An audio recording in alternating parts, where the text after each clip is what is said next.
guys. Is it good evening? I've been at home. When am I being supposed to? Hi guys, good morning, good afternoon, good evening, whatever time you're seeing this video. My name is Glam by Sophia. If you are a new subscriber, I want to thank you very much for joining the family, and I also want to encourage you to please watch my videos, like, comment and share to your friends and family, because in this channel you are going to learn a lot. And if you are an existing subscriber, I want to thank you for the love, thank you for sticking to this channel, thank you for watching my videos. Today I am going to be slaying my face, showing you how I do my makeup, at the same time discussing with my girls on some makeup conversations.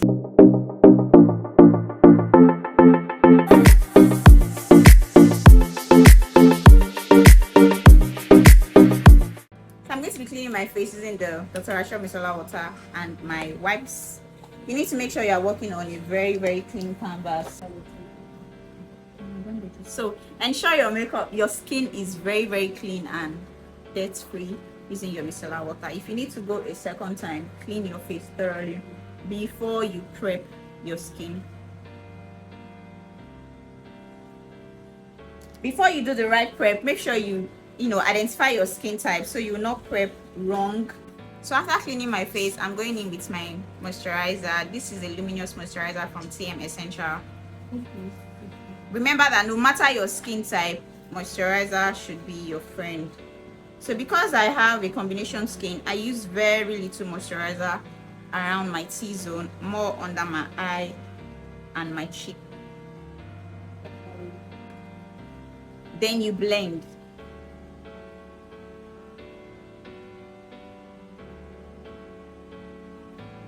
Use a generous amount of moisturizer under the eyes.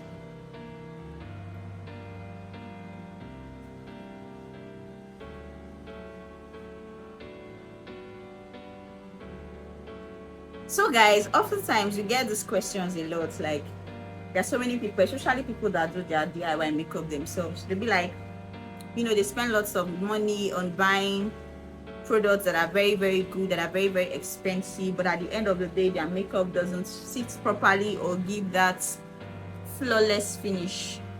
There are so many factors to consider when it comes to this, because it's not just about buying expensive products. It's about how you use them. So know how to use them before you buy a product. Make sure you know how to use them properly, right? So you consider your blending skills. Do you know how to blend? Also, do you know the formulation of these products you are using? It is not every product that is compatible with your skin. It is not every product that is allowed to or designed to sit properly on your skin. Make sure you blend your moisturizer very well. Let it penetrate into the skin before you go in with the next step. You can see the kind of glow this moisturizer is giving my skin. Do not use a wet beauty blender to blend your foundations. Damp your beauty blender. Damp. This means that you should squeeze it out very, very well before you use it to touch your foundation. The second thing is the undertone of the products you are using, the undertone of your foundation, the undertone of your concealer. Make sure it matches your skin undertone, guys. This is very, very important, because no matter how expensive that foundation is, if it is not for your undertone, it's not going to give you that skin finish effect you are looking for. So after blending your moisturizer, now I am going to go in with my oil and sweat block, and I'm just going to be using this along with my cotton swab on the oily parts of my face. Do not make the mistake of using your oil and sweat block before your moisturizer. You know the work of a moisturizer now, to add moisture, to add hydration. If you are putting your oil and sweat block first and then putting your moisturizer on it, you are just going to alter the work of your oil and sweat block. So put this only on the parts of the face that are oily, all the spots.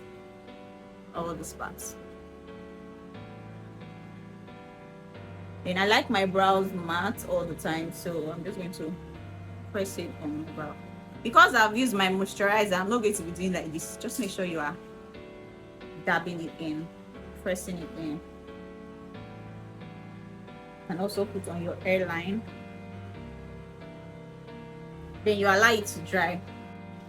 So once you use your oil and sweat block, you feel this tightness, you feel this grip on your face. Make sure your oil and sweat block dries, then you go in with your next thing, which is your primer. So for my skin, I like to use a mattifying primer and an hydrating primer. So the mattifying primer, I'm going to use it on the parts of my face that are oily, while I use the hydrating primer on the parts of my face that are dry. Make sure your application method is flawless. For instance, now I'm using this mattifying primer. Let's say you have another mattifying primer that is a lot more expensive than this, and then you want the results to be better than what I'm using. If you don't know how to apply it the right way, it's not going to give you that flawless finish you are looking for. When you're using a mattifying primer on a dry skin, a skin that, you know, is dehydrated already, like this my T-zone, I've used oil and sweat block there. You want to make sure you're using your mattifying primer this way. Blend it on your hand as if you want to rub a cream, and then you pat, you press it in like this.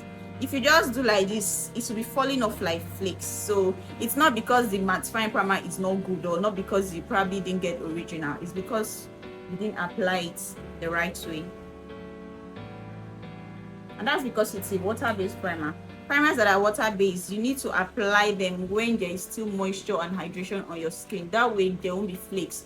But if your skin is dried out and you apply them, it's certainly going to fall off like flakes. So if you don't know how to apply those kind of primers, just buy, you know, all those gel primer from like those hydro grip kind of primers. That ones will not fall off like flakes.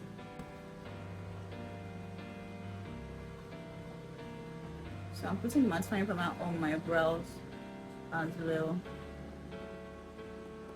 Then I'll go with the hydrating primer on the other parts of my face that are dry.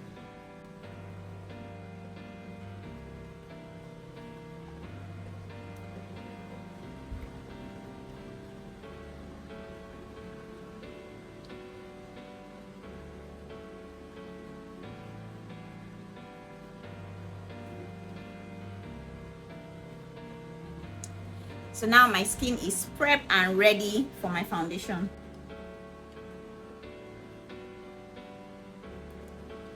So you want to make sure you are dabbing your foundation this way. Don't smudge, don't drag it. Dab, dab, dab.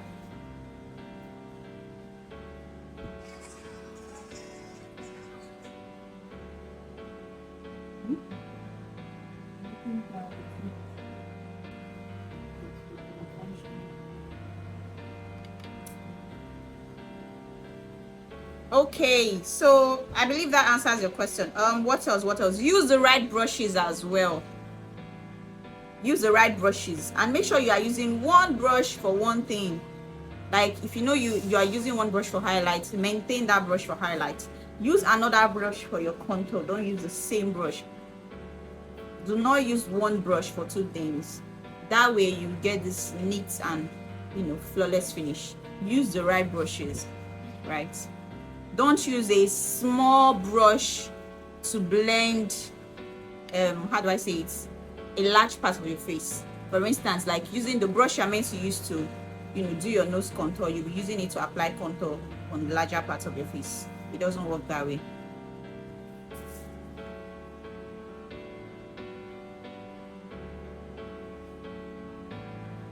Do not spread foundation everywhere, especially if you are using a matte foundation. If you just distribute foundation all around your face before blending, it will dry out. So you want to do your foundation work gradually. I always start from here, up, down, up, down.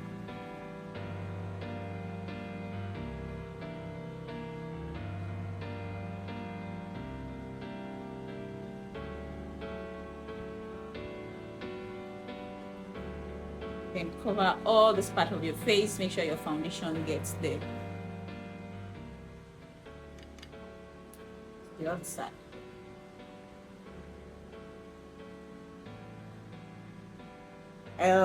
Okay, what else? If you know you have an oily skin, avoid too much setting spray. Avoid too much setting spray, because the more spray you use, the more dewy your makeup gets. But if you are looking for this dewy glass finish, then you can use spray as much as possible. So for oily skin, avoid those too much sprays. It will totally melt down your makeup, and it will melt down the grip from everything you use. That way your makeup will not last that much. But for a dry skin, you can spray as much as you want and you'll be fine.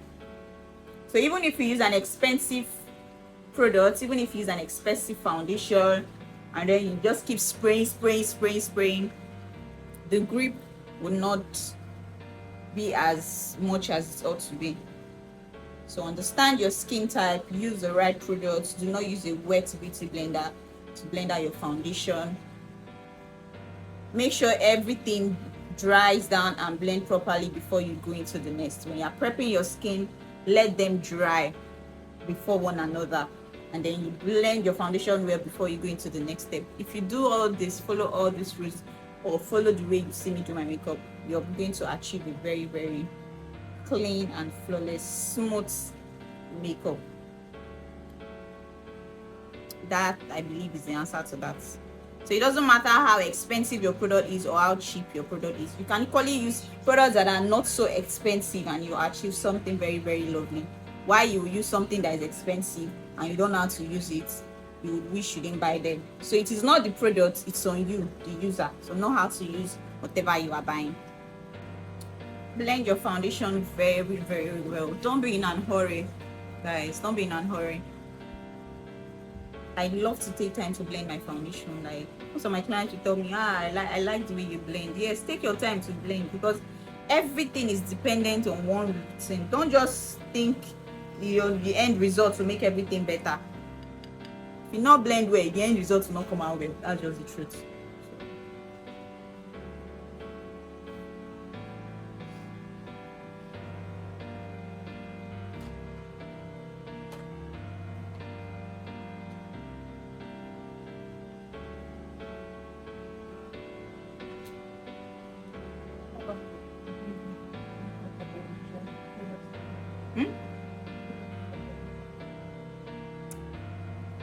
For product recommendation,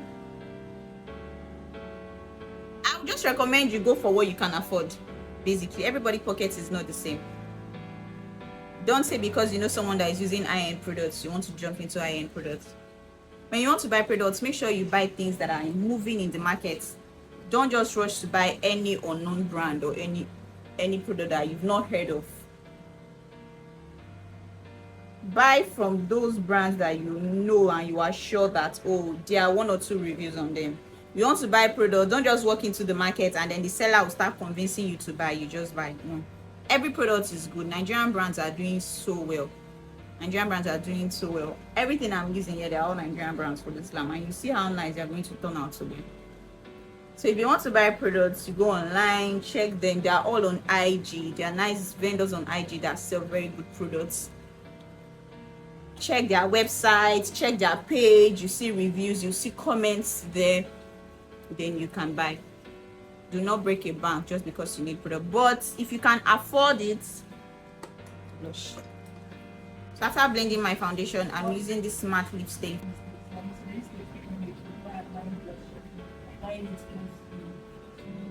When you want to apply your blush, make sure you apply it on the apples of the cheek. Some people smile when they apply it. It's not necessary. You don't have to smile, because if you smile when you're applying your brush and you smile and apply it here, by the time you're done applying the brush, there's going to be a drop, right? It's no longer going to be on that place, because you'll not be like this all the time, you know. So you make sure you don't smile when you're applying your blush. Rather, just follow the apples of the cheek. There is this bone here that you are seeing.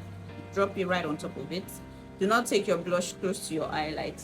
If you are using a matte lip stain as I'm using, you have to be very, very fast with your blending so it doesn't dry off. And use little, just to give it that, you know, rosy cheeks, not too colorful. And then don't drop on this side, drop on that side, then you blend. Do it one after the other. So I'm refilling my beauty blender to go to the other side. And I use the side I use for the foundation to blend the blush.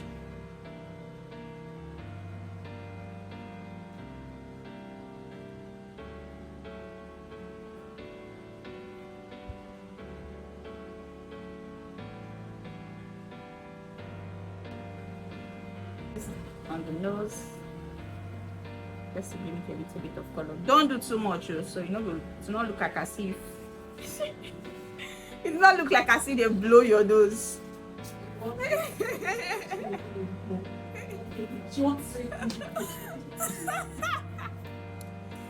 Voila.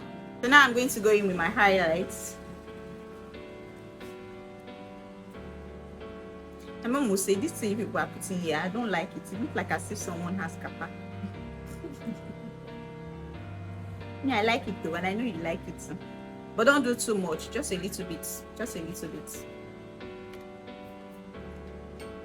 So for my concealer, I'm going to be using this. Just small.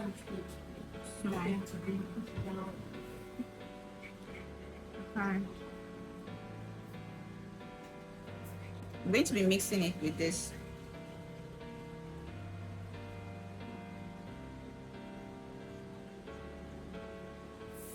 Guys, this method I'm using for my highlights.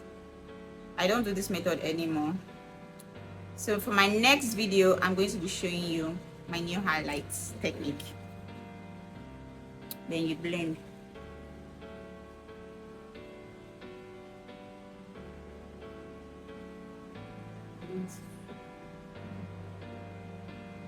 Blending is the key itself.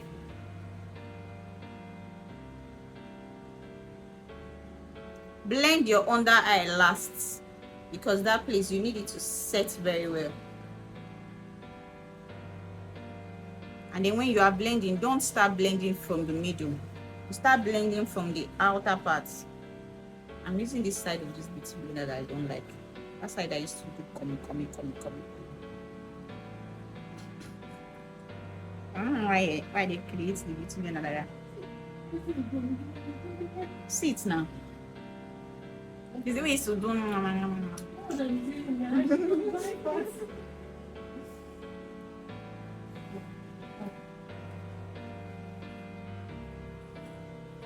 So guys, blend very well.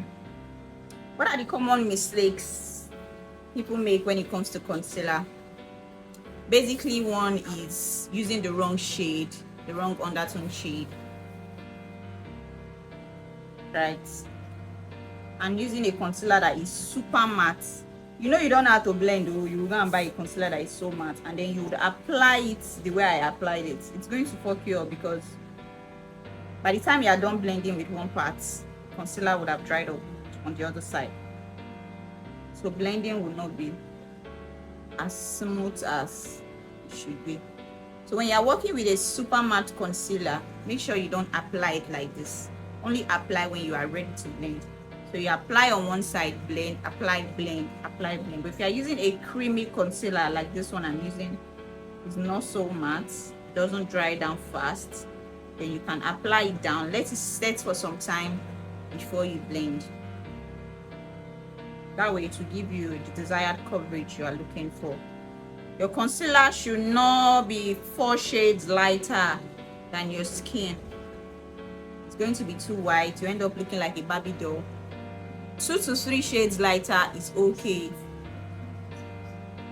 2 to 3 shades lighter is okay. Don't go overboard. That's it.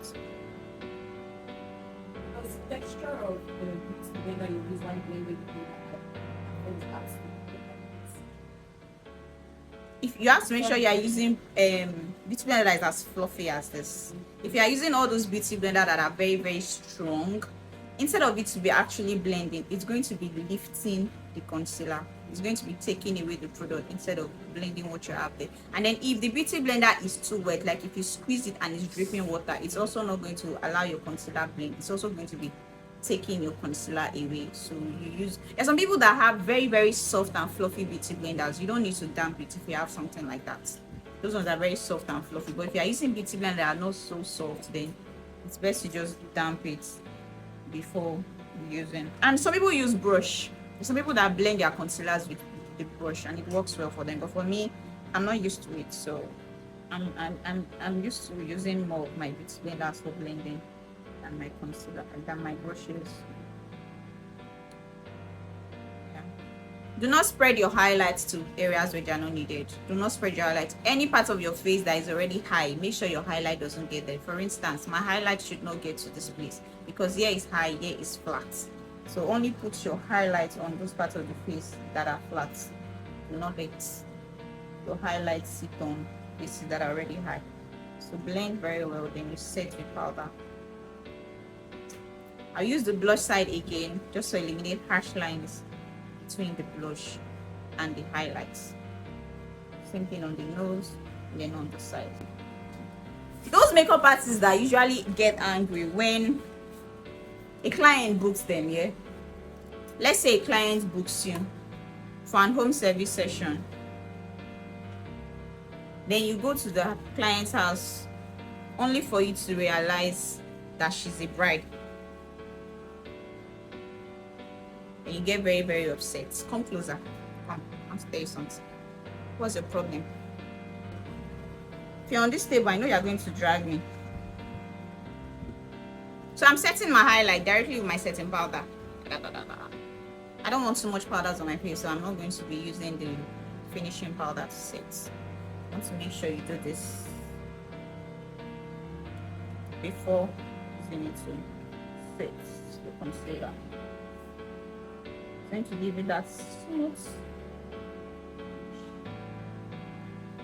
I have different routines though. I don't just do, sometimes I set with my powder, sometimes I have different routines. I don't do one thing all the time. Sometimes I get tired and then I switch.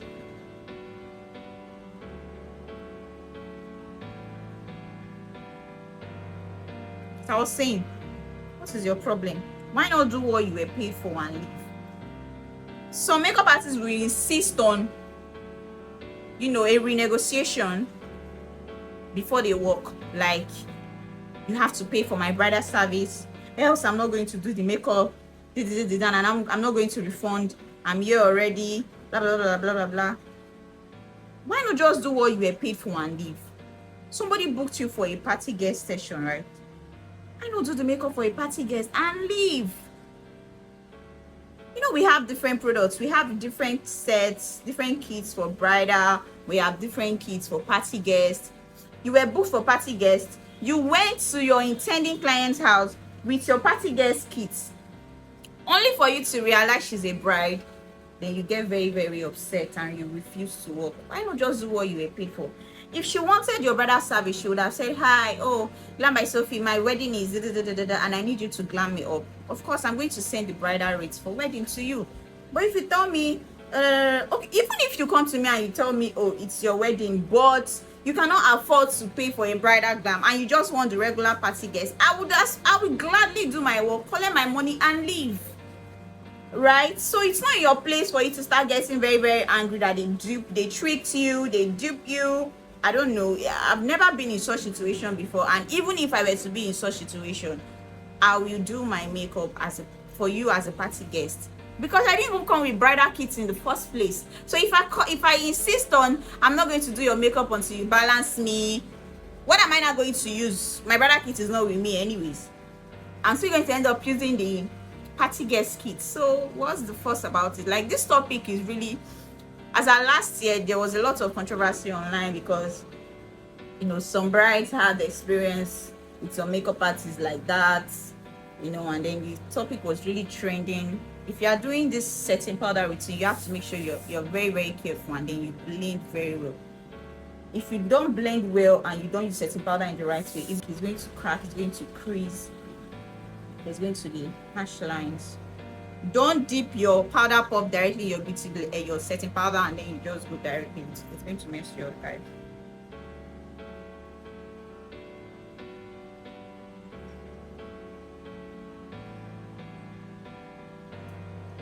So, dear colleagues, this is 2024. If you know you are in that category, change. Do what you were paid for and leave. It's not going to, I don't know, it's not going to affect you in any way, basically, because you did not use your expensive bridal kit. So there is no loss. You are not losing in any way, right?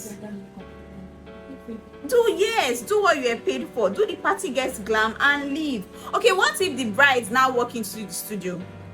I'm going to do my contour now. What if the brides walk into your studio, comes for a walk-in and tell you they just want to do a normal walk-in session? Let's say you charge 15,000 or 20,000.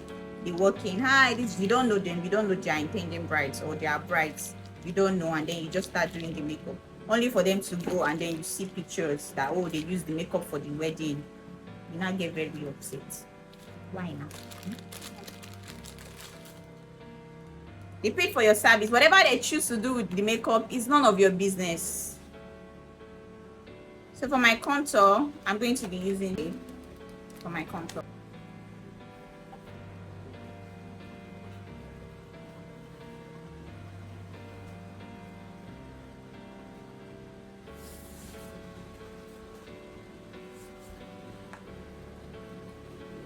So as a beginner, if you are following the footsteps of our bosses in the field, like all those are celebrity makeup artists, that they didn't just get there. Rome was not built in a day. They went through all these phases we are going through now before they got to that position.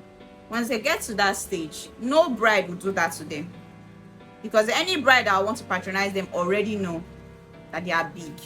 So no bride will want to go to them like as a party guest, just to no, because for you to want to patronize them, you want the name, you want the fame and all that.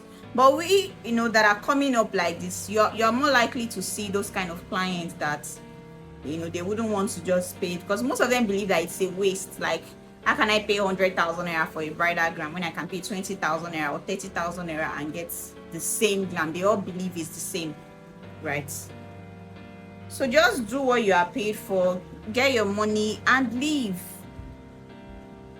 It doesn't mean that you're not going to do the makeup well for them because she's a bride and she's doing a party guest. Are you trying to say that your party guest makeup does not get the luxury of service your brides will get? Are you trying to say that if somebody pays you for 30k, her makeup is not going to last, her makeup is not going to be fine until she pays 100k for bridal? No. So when I see some makeup artists defending this topic, like, yes, how can you book me for party guests when it is your wedding? How can you do this one, this when it is this?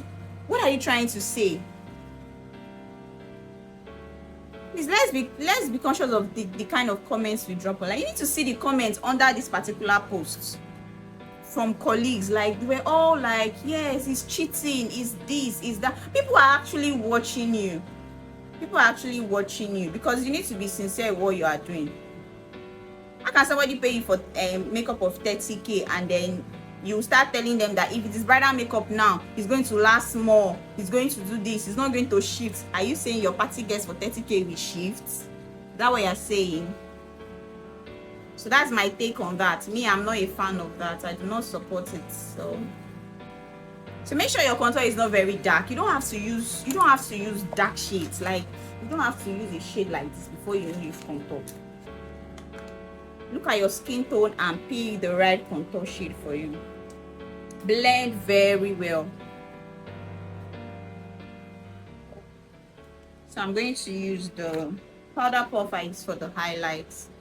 I'm going to blend in between the highlight and the contour just to eliminate harsh lines.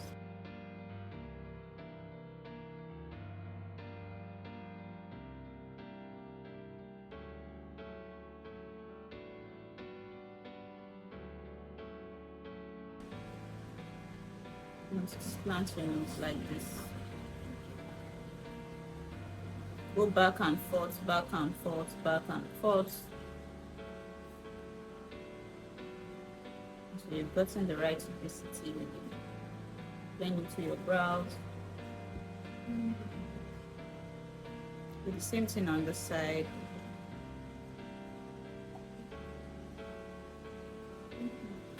Back and forth, back and forth. What's up, gang? If you're still watching at this point, that means you are actually enjoying the video and you're learning a lot. Please, I want to beg you to subscribe to the channel if you're yet to do that. Like this video, comment your thoughts down below and let me know what you think of the video.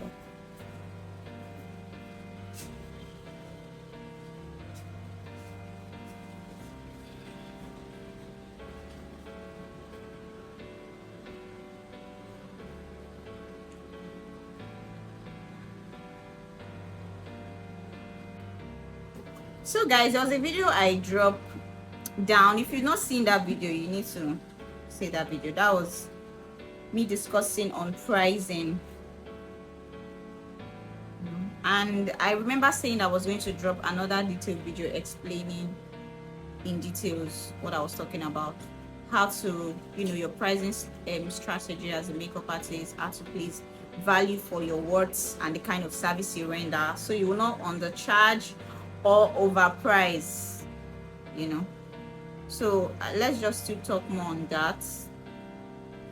And as promised, I'm still going to drop a proper illustration video on that, but for now let me just explain more on how I get my pricing as a makeup artist. So like I said, the factors to consider, the amount, which is more important, the amount you buy the products you use, right? That's the cost of the products. Other expenses, such as, if you have a working studio, your studio rent, fuel,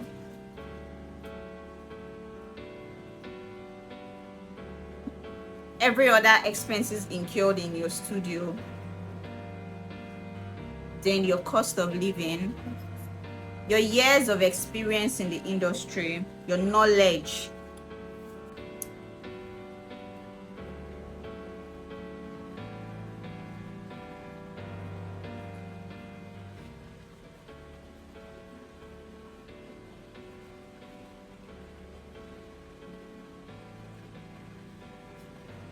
so the cost of your rent, the cost of the products you use.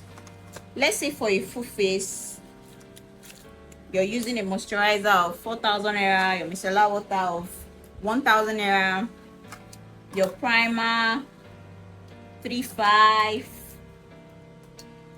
your foundation, you're using a foundation of 10,000 naira, concealer, maybe you bought the palette for 15,000 naira. My compact powder, I'm using this as my finishing powder. So the cost of each of your products, from the smallest down to the biggest. Like when I say smallest, even as small as your cotton swab, you are going to be adding the price of this. You are going to be calculating it. So you bought a cotton swab and it's, let's say, 100 pieces in it, right? And then you bought it for 3,000 naira. You bought it for 3,000 naira, and then there's 100 pieces of it in it. This means you are going to use it for 100 faces, right? You're going to use the cotton swab for 100 faces. 3,000 naira divided by 100. That tells you the amount of each swab you are using on a face. Do you understand? So you are going to be doing that on each of your products. You buy a bottle of foundation for 10,000 naira. How many mil? Let's say it's a 45 mil or a 35 mil. What is the average number of clients you can work on in a month? Let's say you have the capacity to do makeup for 50 people in a month, or let's say you have the capacity to do for 50 people in a month, and you buy a foundation for 10,000 naira. It's about 45 mil. How many times do you think you can use the foundation? How many mil do you need per face? Are you the type that you can finish a whole bottle of foundation on one client's face, or are you the type that use very little foundation on a client's face? So we assume that for the 45 mil, you are going to be using, maybe you can use about 1 mil for 2 people or 3 people. So let's assume that you use a bottle of foundation about 30 times. Let's say you use a bottle of foundation 30 times or more, depending on how you use it. You buy a foundation for 10,000 naira, and it is, yes, 10,000 naira, and you use it for about 30 people. What you are going to do is you are going to divide 10,000 naira divided by 30. That means for a bottle of foundation that you got for 10,000 naira, you are using 300, let's say 350 naira per face. So we've gotten that your cotton swab, you are using 3 naira per face. Your foundation, 350 naira per face. You buy a pencil, your brow pencil is 200 naira. And before the pencil will finish, you sharpen, you are going to use the pencil for, let's say, 20 times or more, 50 times, let's say use, and you buy it for 200 naira. This means you are not even using up to 1 naira on the pencil. You are going to do the calculation like that. Everything. You buy a powder palette for 15,000 naira, and before you finish the powder palette, maybe it's going to last you for about 6 months In that 6 months of you using the powder palette, you're going to use it for over 100 faces or more. You are going to divide it by the number of times you use it. So by the time we do all this calculation for each of the products, everything, you're going to now add them all together. You might arrive at, let's say, 3,000 naira in total or 5,000 naira in total. That's to tell you that you are using 3,000 naira worth of products per face. Let's just assume that's how you do it. You are using 3,000, you are using 2,755 naira worth of products per face. How do you now charge? Your rent as well. If you are paying 100,000 naira as your annual rent in your suit, calculate the total number of working clients you attend to per month. You know you're going to divide the 100,000 per month. That's for 12 months now, the way you pay your rent monthly.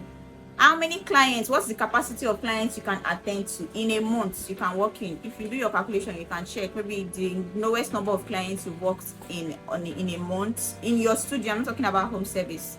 You've worked for, let's say, 50 or 20 clients in a month average. Your monthly rent divided by 20, that's what you are going to achieve at.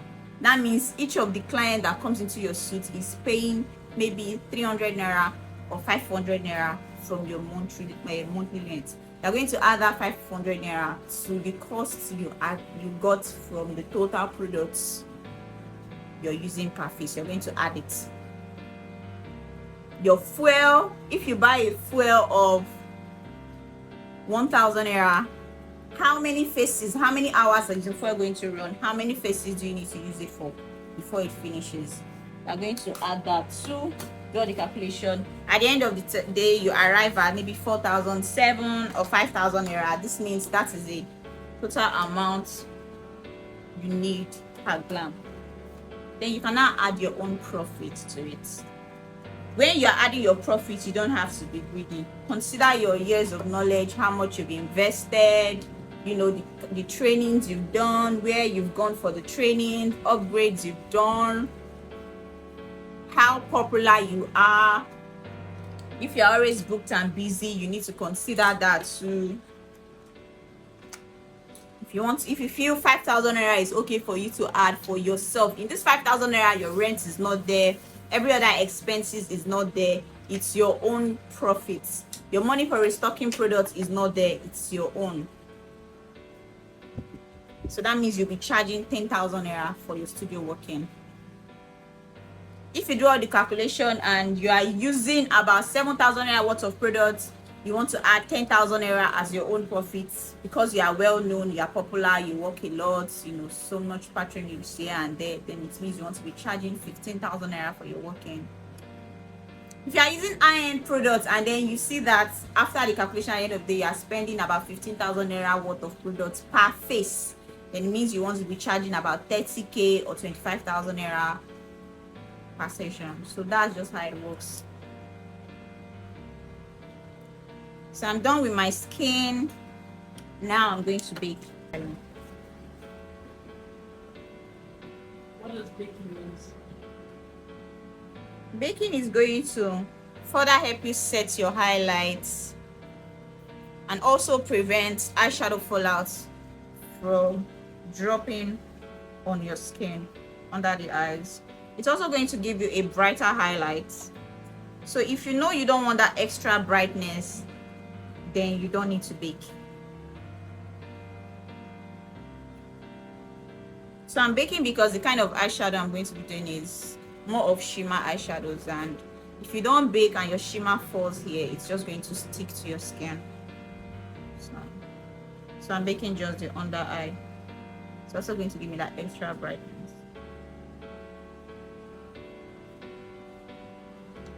If your contour is not popping very well, then you can do a reverse contour. I'm not doing that. So you brush off the excess powder from the brows. My tints, check. I use my edge contour as my brow tint.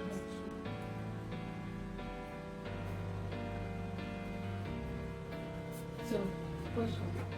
Why did you use edge control on your blue? I like to use this particular edge control because it does not give this shine regular brow tamer. I have brow tamers, right? But brow tamers takes longer time to dry. It takes way too long to dry, and it does not even give you this finish you get from this edge control. So I prefer to use edge controls now to tame my brow. You can use, and this one is clear, which means you can use it for everybody. It's clear, you can use it for everybody. But if you're buying a brow tamer, then you either buy clear as well, or you buy in shades.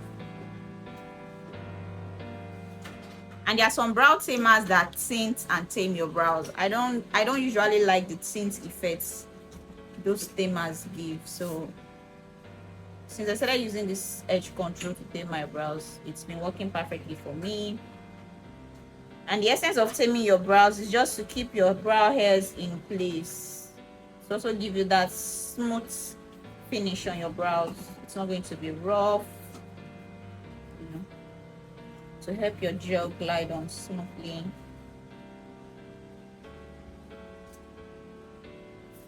So I'm using the same setting powder I used to bake on my brow. Let me cover it so the thing is turned upside down. No, I'm through with it. You can cover it.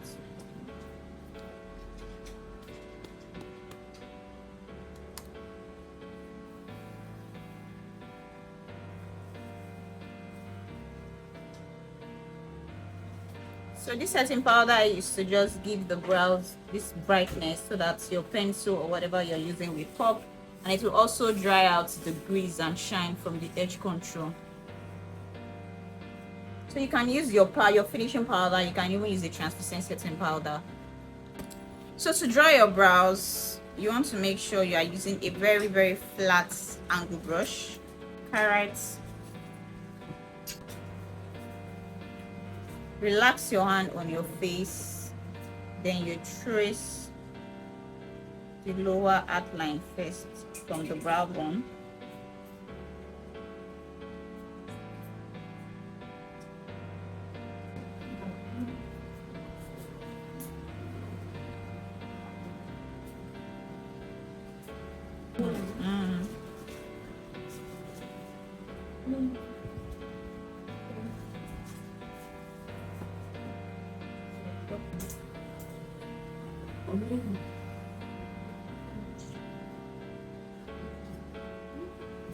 Do not make your brow too wide.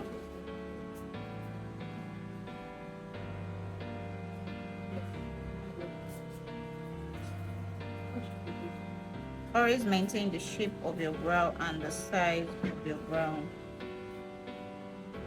However, if you want to add to your brows, if you want to make it wider, you can only do that from the top and not from the down.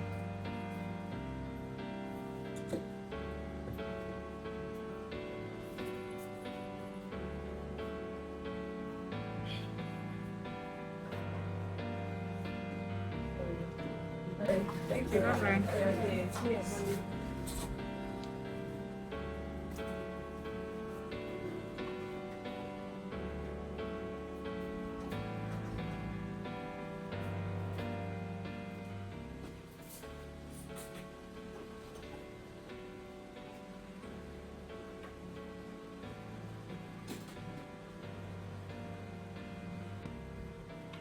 Then you shade. Don't be rough with your brush. Don't sweep back and forth just like this. If you're working on the side, your hand should go like this. If you're working on the other side, your hand should go like this.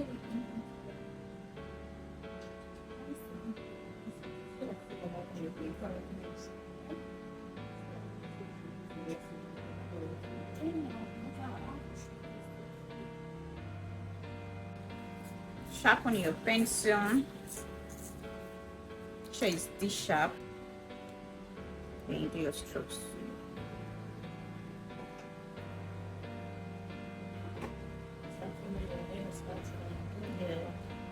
Start your strokes from where your brow hair started from. Make it as natural as possible. Don't just draw one straight line here like this. Hi guys, just because this video is so long and detailed, I'm going to be posting the concluding part of this video in the next part. Let's just call this one a part 1 and then we'll call the other one a part 2.